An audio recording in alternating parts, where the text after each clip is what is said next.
last digit in the number is even. Hi guys, today I'm going to teach you about prime factorization. First, we're going to start with the number 24, as you see here. So 24. Two things you can do with it is 12 and 12. So we will do 12 and 2. So now what you do is you break down and see if they're prime numbers. Is 12 a prime number? No, it's not. So what you have to do is you have to break it down even smaller to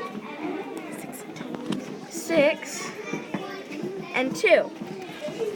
And then you add it up. 6 and 6 is 12.